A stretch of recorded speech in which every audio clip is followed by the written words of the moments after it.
Maya, a wildlife photographer, quietly sipping her morning coffee when she hears a strange sound at her backyard gate. To her shock, a fully grown lion, scarred and wary, stands outside, limping and looking directly at her as if pleading for help. How did this lion find her?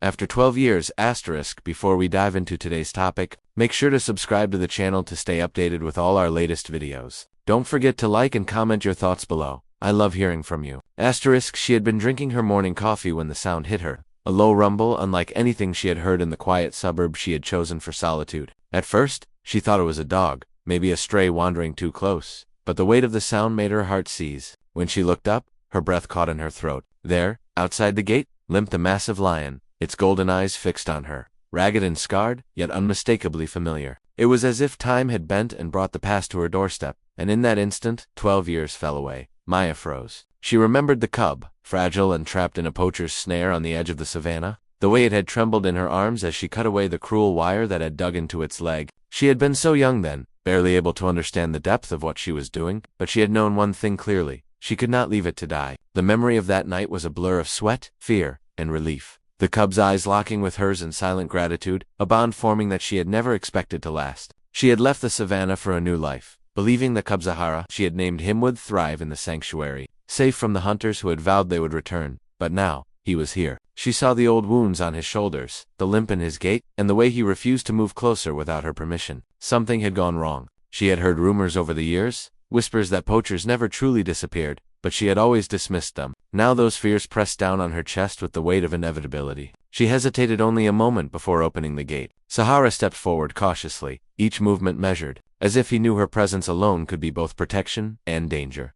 Her phone trembled in her hand, and she debated calling the authorities, but the thought of men who had once tried to trap him, now closing in, made her stomach twist. She had to think, had to act. Memories of past rescues and narrow escapes flashed in her mind, every decision she had made in the wild now relevant. She guided Zahara into the garage, the familiar scent of home and the strange comfort of his trust mingling with the tension in the air. She set up water and some of the meat she had kept for emergencies, but he refused to eat, only watching her with a quiet insistence that she understood without words. The night fell, and Maya found herself listening to every rustle outside, the distant hum of cars, the snap of a twig, anything that might indicate movement. She could sense that someone was following them, just as she had feared. The poachers were back. Her mind raced with plans, traps, and escape routes. Every instinct honed from years in the wilderness flared, warning her that mistakes could be fatal. Yet as she observed Zahara, she realized the stakes were higher than she had imagined. He was no longer the cub she had rescued. He was a lion, wild and powerful, yet tethered to her by trust that transcended years. Morning light revealed broken branches near the perimeter of her property, and the unmistakable footprints of men who did not belong in the quiet suburb. Maya's pulse quickened. She knew they were looking for him, for her, for what they had lost, and she knew they would not leave without taking their prize. Every plan she had ever rehearsed in the savannah came rushing back to chaos. Misdirection, survival tactics, but this time, the stakes were personal, immediate,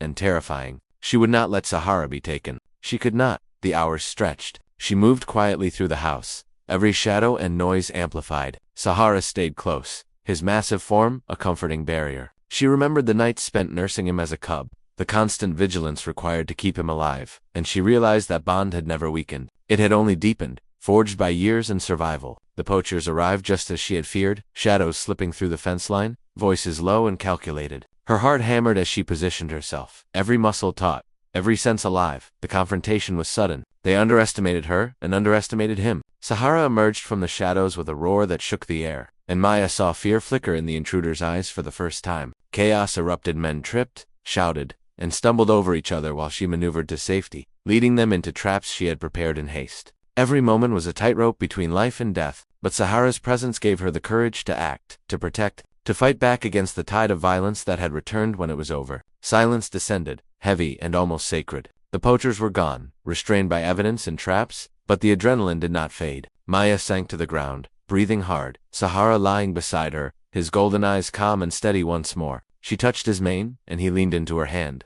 a silent affirmation that the bond they shared had endured beyond time, distance, and danger. Days passed, and she realized that he could not return entirely to the wild. As injuries, the scars of the past, the memory of humans both cruel and protective had changed him. She arranged a sanctuary, a place where he could roam safely while still near her, and each evening she would watch him rest, remembering the cub she had saved and marveling at the creature who had returned to save her in his own way. The quiet moments held their own suspense. The unspoken acknowledgement that the world was dangerous, that the past never truly left, and that the bond between human and wild was both fragile and unbreakable. She never knew exactly why he had come back when he did, but she felt a quiet certainty that some debts, some connections, were beyond understanding. They endured, and in the hush of twilight, with the wind rustling through the trees and Sahara lying nearby, she realized that sometimes the wild chose its own moments to remind humans of their shared destiny, of trust, and of the courage that could emerge when it was needed most.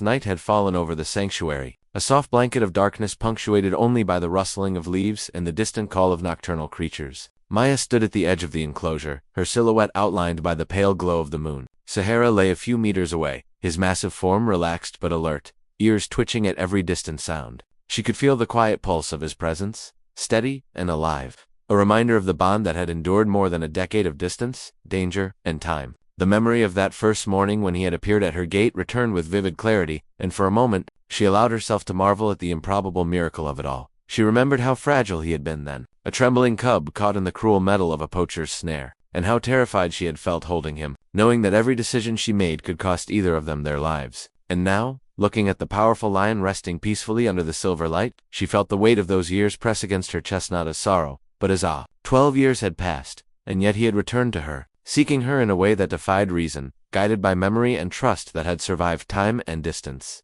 The wind shifted, carrying with it a faint scent of the surrounding forest, a mixture of earth, grass, and the lingering traces of human footsteps. Maya's mind drifted to the poachers, the men who had hunted him, who had sought to snuff out the life they believed they could claim, and a shiver ran down her spine. The danger had passed for now, but she knew instinctively that the world outside this small sanctuary was unpredictable, and that life, even when victorious, was never entirely safe. She tightened her hands around the railing, feeling the grooves of the wood beneath her fingers, grounding herself in the reality of the moment. In the quiet triumph of survival and loyalty, Sahara stirred, lifting his massive head, golden eyes glowing faintly in the moonlight. He blinked slowly, a gesture she had come to understand as recognition, as gratitude, as reassurance. Her chest tightened, and she knelt beside him, letting her hand drift through the thick mane that had once been the fragile fur of a cub. The connection between them was silent, unspoken, and yet it carried more meaning than any words could convey. She could feel his heartbeat under her palm, strong and steady, and she knew he felt hers in return, a rhythm of trust, of understanding, of shared history. The night stretched on, and she stayed with him, watching the subtle rise and fall of his chest, listening to the faint rustle of the trees, and feeling the quiet hum of life that had returned to her doorstep. There was a profound stillness in the air, a fragile peace that seemed almost sacred. Maya allowed herself to sink into it, letting the fear, the tension, and the adrenaline dissolve into the shadows. And yet, beneath that calm, there remained a thread of unease, a whisper that the world could shift in an instant, that danger could return, that the fragile line between safety and chaos was never entirely secure.